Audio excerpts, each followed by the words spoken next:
নির্যাতন এবং নিপীড়ন নির্যাতন করে তাদেরকে কারেন্টের শর্ট দিয়ে তাদের মাথায় বন্দুক ঠেকিয়ে তাদেরকে দিয়ে বিবৃতি দেওয়া হয়েছে যে কোটা আন্দোলন যেহেতু সরকার মেনে নিয়েছে, আমরা কোনো আন্দোলনে যাব না, সহিংসতা যাব না, বিশ্ববিদ্যালয়গুলো খুলে দেওয়া হোক, এবং ডিবি কার্যালয় থেকে তাদেরকে সংবাদ সম্মেলন করানো হয়েছে, যেখানে সংবাদ সম্মেলন করার কথা হচ্ছে ঢাকা বিশ্ববিদ্যালয় কিংবা রাজু ভাস্কর্যের সামনে থেকে। এই ছজনকে তুলে নিয়ে গেছে নাহিদের, দেখেন নাহিদের রানের উপরে হচ্ছে আপনার পেপার দেওয়া, পেপারের উপরে হচ্ছে আপনার সেই কাগজটা যেটার ভিতরে লিখিত ডিবি হারুন লিখে দিয়েছে, সেই বিবৃতিটা সাংবাদিকদের সামনে প্রকাশ করেছে। নাহিদের পায়ের সামনে পেপার, নাহিদ কিন্তু লুঙ্গি পরা অবস্থায়, নাহিদের যে এই আমাদের যে যৌনাঙ্গ কিংবা আমাদের যে রান আছে এই জায়গায় নাহিদের কারেন্টের শট দিয়ে জায়গা পুরো পুড়ে ফেলেছে এবং শারীরিক মানসিক নির্যাতন করে যেন সেইটা বোঝা না যায় নাহিদ লুঙ্গি পরে আছে, সে তো প্যান্ট পরতে পারতেছে না, এই কারণে এখানে পত্রিকা দিয়ে ঢেকে দেওয়া হয়েছে। এবং এদেরকে ডিবি হারুনের কার্যালয়ে এদেরকে আসলে সারা রাত নির্যাতন করে 3-4 দিন নির্যাতন করে তারপরে ডিবি হারুন তাদেরকে নুডলস খাওয়াচ্ছে। এটা আবার ডিবি হারুন নিজের ফেসবুক ওয়ালেটে পোস্ট করেছে, মানে সামাজিক যোগাযোগ মাধ্যমে পোস্ট করেছে।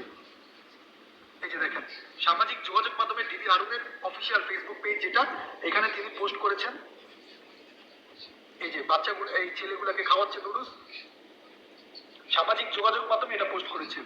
তো ডিআইজি হারুনকে, ডিবি হারুনকে আমরা কম বেশি সবাই চিনি, তিনি কতটা নির্লজ্জ, কতটা বেহায়া, এবং তিনি প্রধানমন্ত্রী কতটা চাটুকার, দেশের বিপক্ষে গিয়ে তিনি ইন্ডিয়ার দালালি করে অসংখ্য মায়ের বুক খালি করেছে। ডিবি হারুনের কথা অসংখ্য। এখন আমার কথা হচ্ছে যদি সত্যিকারের অর্থে এই 6 জন সমন্বয়কে এই বিবৃতি দেয় যে আমরা আন্দোলন চালাবো না, তাহলে এই যে তোদের এই আন্দোলনের কারণে, তোদের এই ডাকের কারণে হাজার হাজার মানুষের বুক খালি হলো, মায়ের বুকগুলা খালি হলো, তাহলে এটার বিচার কি হবে? এটার কি বিচার হবে?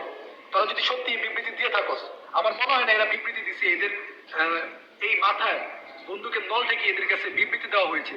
ডিবি হারুন এদেরকে আটকিয়ে রেখেছে, শারীরিক মানসিক নির্যাতন করে এদেরকে দিয়ে বিবৃতি দেওয়ানো হয়েছে।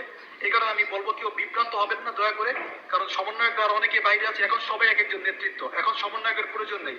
এরা ডাক দিয়েছিল, আপনারা আন্দোলনে নেমেছিলেন, এখন আপনারা নিজ নিজ এলাকা ভিত্তিক, ক্যাম্পাস ভিত্তিক সমন্বয়ক তৈরি করুন, নতুন কমিটি গঠন করুন।